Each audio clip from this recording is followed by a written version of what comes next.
Well, good morning, everybody, and welcome to the final presentation of our 2022 ADR Research Network Roundtable. My name is Rachel Field. I'm a Professor of Law at the Bond University Faculty of Law, and it's my pleasure today to introduce everyone to Tima Walker, who is a student at Bond and will be finishing the roundtable for us with a presentation on the Singapore Convention. I'm really pleased that we can end the roundtable this year with the student voice, because I think so many of us in the network are teaching students dispute resolution, and many of us really respect the work that they do in terms of their research and research activity.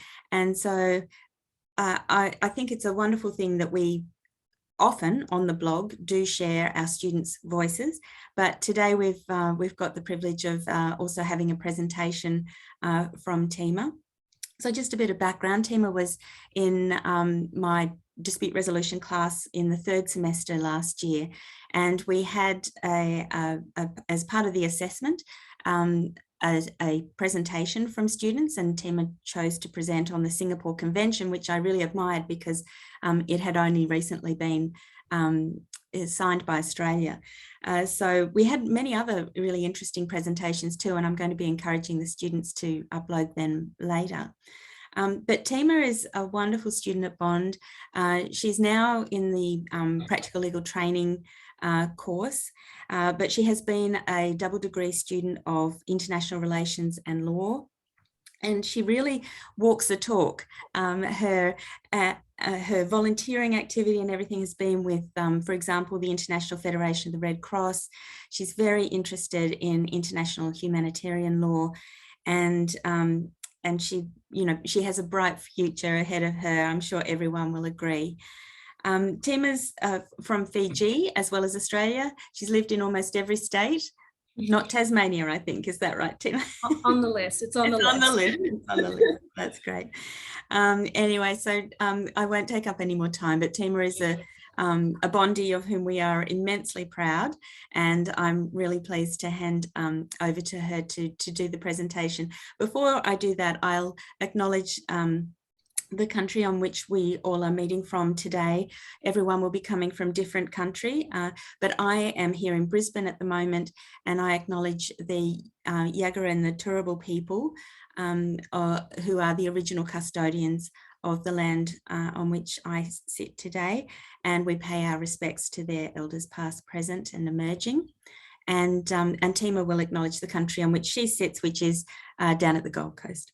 So I'd like to hand over to you now, Tima, and we're looking forward to your presentation. We'll have some chats afterwards. Thank you. Thank you, Rachel. That was such a lovely welcome. I'm really excited and honoured to be a part of the roundtable discussions to really explore the world of dispute resolution. So thank you again for that nice welcome or introduction. So yeah, before continuing, I would just like to acknowledge the people united by the Yugambeh language, who are the original custodians of the local land, rivers, mountains and sea. I pay my respects to their past and current elders, and I look to a positive future for their young people. I acknowledge their continued care of the land, their wisdom, their laws, and their passing on of knowledge.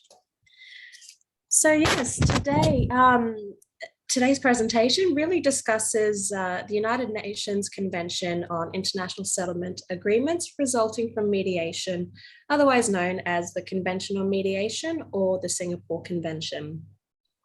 So this new and really exciting and significant body of law within the realm of international law has created really a new enforceability mechanism from mediated agreements, and it's really changing the way in which parties are able to interact with legal processes outside of traditional judicial structures. So dealing specifically with disputes of an international concern. So,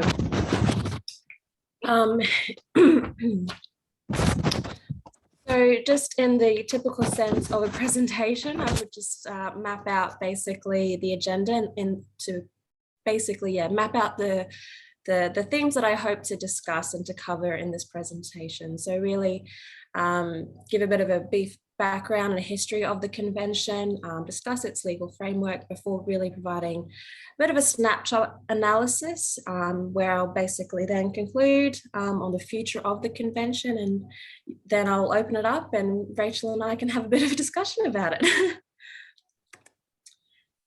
So yeah, the Singapore Convention on Mediation really, as I've alluded to, proposes a new way forward for parties of international commercial disputes to really seek out and find interest-based resolutions away from the adversarial nature of arbitration and litigation. So this new convention really differs in its model law duality. Sorry, with my notes. And it's a new and exciting feature which really gives rise to a new era in the enforceable component, really giving states and parties alike a substantive legal framework for resolving conflicts of international concern.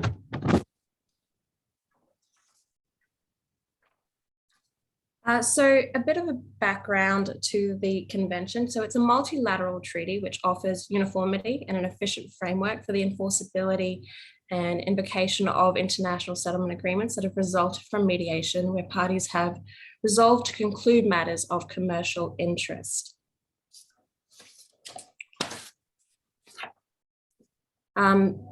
So as described by the United Nations Commission on International Trade Law, the convention is an instrument for the facilitation of international trade and promotion of mediation as an alternative and an effective method of resolving trade disputes.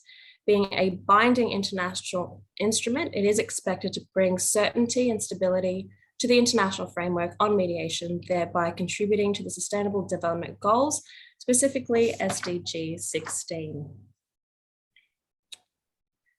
So just to give a bit of a timeline of the history of how this convention really came to be.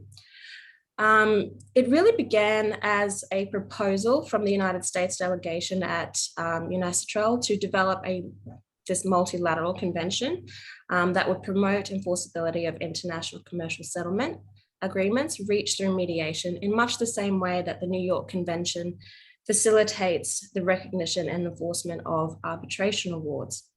So at its 47th session in July of 2014, the UNASTRAL agreed and gave its mandate to its working group to dispute resolution to consider the issue and provide its findings at the 48th session in 2015 on basically its potential viability.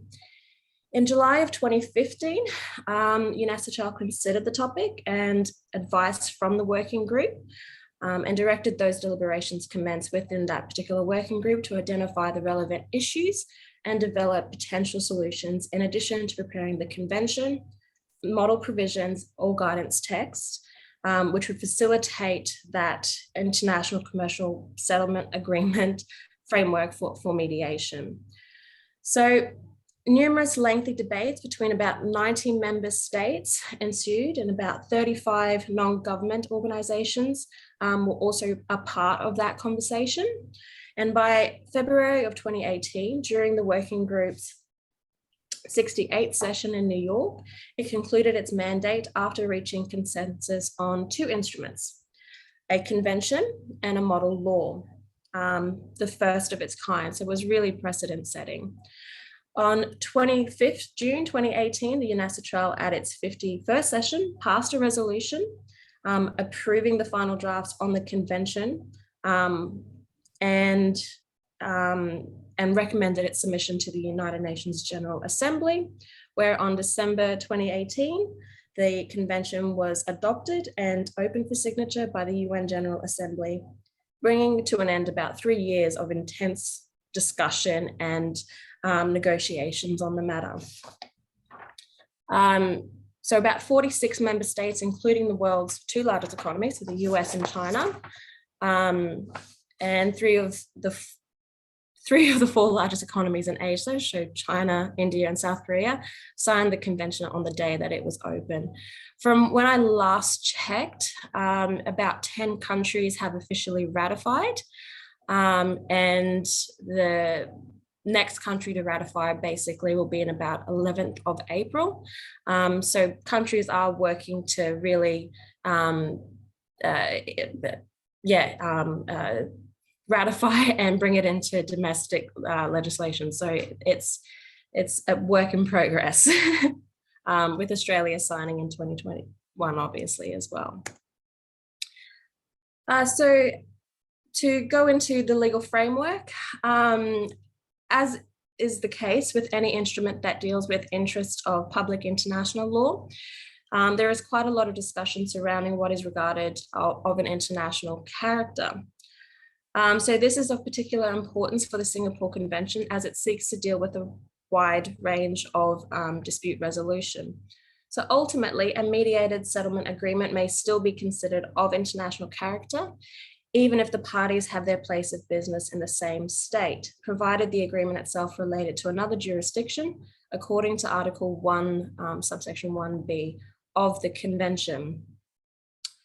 So a case example that I have used in my particular thesis was the case of Feng Sang Trading Limited and Kai Sunsi Products and Food Company Limited. So that matter, although dealing with a matter of international commercial arbitration, the High Court of Hong Kong determined that although the dispute involved parties based in the same state, Hong Kong, the dispute was of an international in nature because the issue related to a supply of soybean to the People's Republic of China, which was at the time considered a different country. So the ruling found basis in the substantial part of the obligation of the commercial relation and the contract. So a further case example I found was the Hong Kong,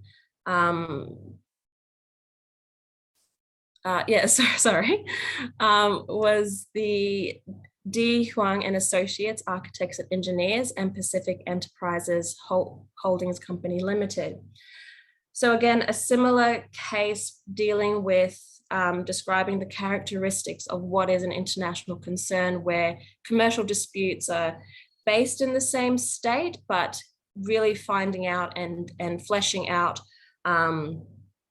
the components that describe what international character is. So the illustrations show how the Singapore Convention has been designed to encompass guiding principles of public international law in overcoming the challenges of jurisdiction and scope of agreements in cross-border jurisdictions. So that's basically dealing with the scope of the convention and really looking at that important component of describing what is of an international concern and can it and will it come under the scope of the convention.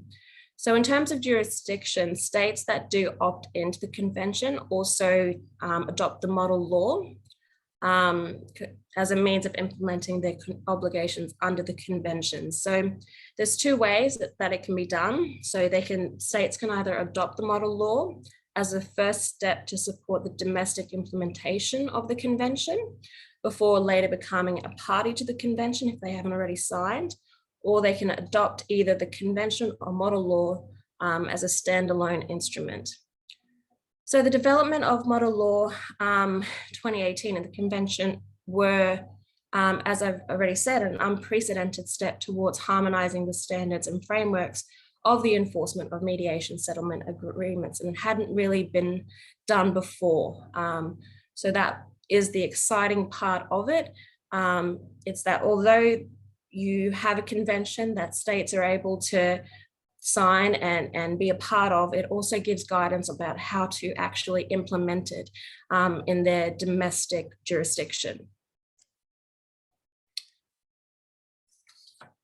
So with the fundamental principle of law of treaties within the realm of public international law being basically they must be performed in good faith, there is substantive commentary regarding the object and purpose within this area because of the significance of understanding the concept. It is noted here, taken with reference to the preamble of the Singapore Convention, that Beyond being an instrument to facilitate the recognition and enforcement of international mediated settlement agreements, the preamble to the Singapore Convention reveals a deeper objective, namely to provide a regulatory foundation to help springboard mediation into the main dispute resolution arena alongside arbitration. So the working group in its deliberation held that the convention did not require a seat of mediation and really reinforced the concept and purpose of the convention, that is direct enforcement of any mediated settlement agreement, meaning to have control of the state of enforcement and not of the dispute origin. So therefore, unlike arbitral awards, there is really no single jurisdiction that has the power to set aside a mediated settlement agreement. Furthermore, the mediation processes from which they result are not required to comply with domestic law requirements of an originating state. So for the purposes of relief to the convention. So the exclusions really contained in Article 1.2 of the convention preempt concerns about potential power imbalances and the need to put protections in place for vulnerable parties in certain situations, and are consistent with the UNASATRAL's mandate to focus on commercial matters, which are more than likely to be at arm's length and not invoke public policy considerations. Furthermore, so family law disputes are already addressed in the Hague Conference on Private International Law. So it really does set itself apart from other conventions in terms of what commercial disputes they will deal with. And so it really preempts that in Article 1, as I have up on the screen. So these exclusion clauses are an example of how the convention really deconflicts the administration of the convention from any other international instrument, such as the New York Convention, which contain mechanisms that specifically govern the enforcement of these international mediated settlement agreements. So really, again, bringing home this idea that the Singapore Convention intends to operate as a gap filler where other treaty frameworks do not apply.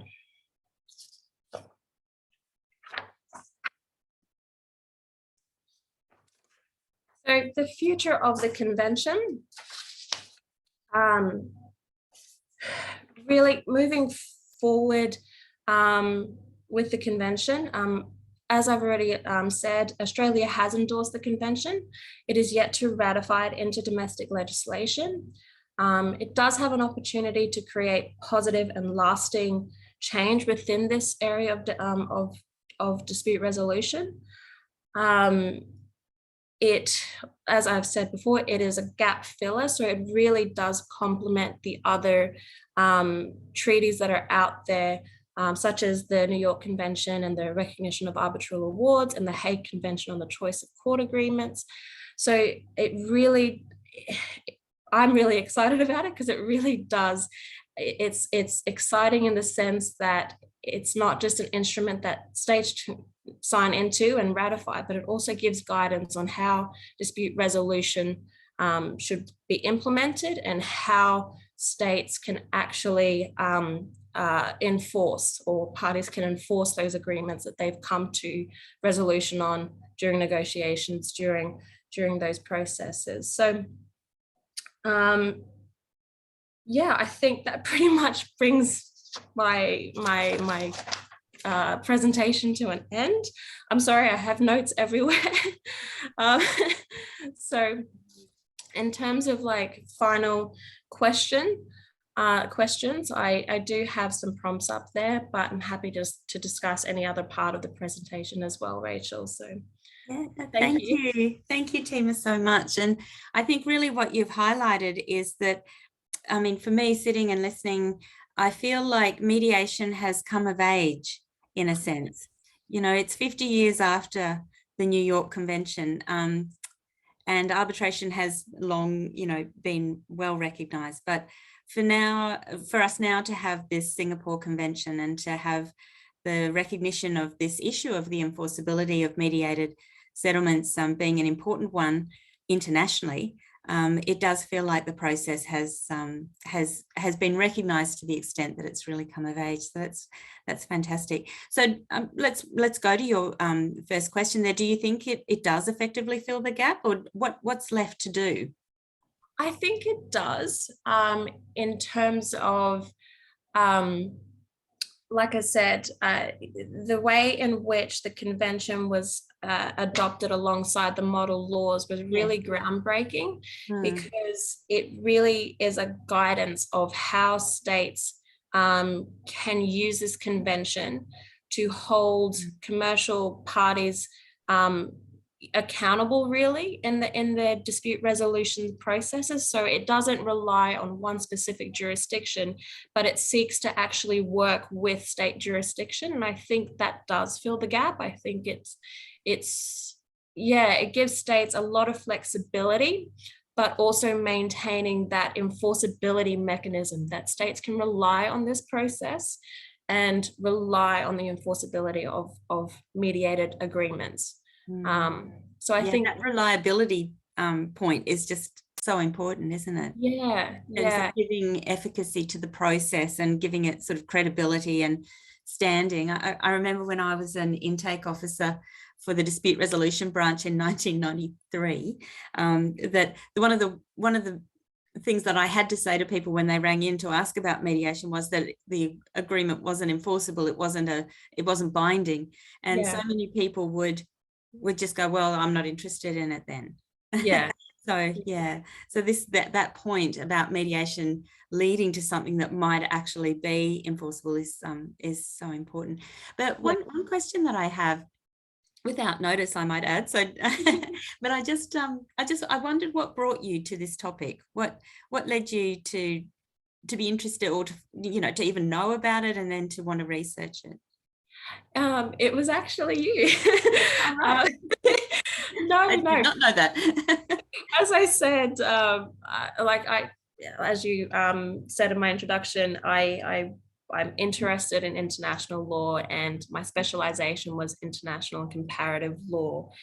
And so when I did dispute resolution, I was really fascinated with the way in which it offers parties substantive options outside of litigation, and I wasn't really aware of what dispute resolution looked like at an international level. I hadn't really heard about it until I started the class and until I started looking deeper into this topic. So it was just a little bit of a process with the way in which I came into contact with this topic, I guess. So it was taking the class, having that discussion, and really looking at trying to present on something that was within my interest area, basically. Yeah, I really love that.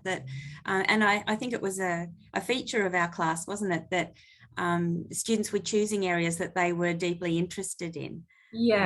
And that really brought to life all the presentations, because everybody was really committed to sharing information about something that they were truly interested in. So that was a lovely part of the class, which I really enjoyed. Definitely agree. There were some really interesting topics, I do remember from that class. But I really I've had to go over the presentation again. It's been a little while since I presented on it, so about 6 months. But so what do you think about this training point that you've raised in your second question? Is it something that all legal practitioners should be trained in so that they have an understanding of this international context? From my research, this was a question that sort of really kept coming up, because legal practitioners were really looking at, okay, well, there's this new convention. Australia has signed it. They haven't, from what I've seen recently, they haven't really taken the next steps to really ratify it and get it into domestic legislation. or implementation. So practitioners were really looking at, okay, well then what does that mean for our client? If we have a commercial dispute of an international character, should we be putting clauses into mediated agreements now to really to be prepared for when Australia takes those steps to implement the Singapore Convention? So it was really looking at, well, this is a grey area for practitioners. Do we need to provide more education, and what would that look like? Or do we simply sit back and we just wait for it to be ratified? So that was kind of where that question stemmed from. It was really looking at, all right, this is a bit of a grey area. Should there be training? Should there be education? Or should we simply just wait? It does sound like at least awareness needs to be raised through CPD, continuing professional development processes. So maybe that's something that the law societies in Australia will take up and put on offer for legal practitioners. Yeah. Well, it's wonderful to have you presenting for us today, Tima. Thank you so much. Really interesting. And I think this will be a really valuable snapshot of the Singapore Convention for people. And I've heard from colleagues that many of them will be using these presentations in their teaching. So you never know, you may find it that this may also form part of somebody's teaching either in Australia or internationally. So that's a wonderful thing as well. So I'd just like to conclude then the roundtable, and I'd like to give thanks to Tima for being our student voice and wrapping it up. And it's a lovely top and tail with the amazing opening address that we had from Professor Bernie Mayer, who is so such a famous professor, and we all know his work so well, and we are all informed, we are all students of Bernie's, and then to have the student voice finishing for us today, which is really wonderful. And I'd like to thank my colleague Professor John Crow, who isn't here today with us, but he has been the co-convener of the Roundtable for 2022, and I'd like to thank him very much for his collegiality in that process. So the blog will continue, but just not in the roundtable format. So we hope to see people still connecting with the blog. And thanks again, Tima, for being with us today. Thank you for having me. Thank you.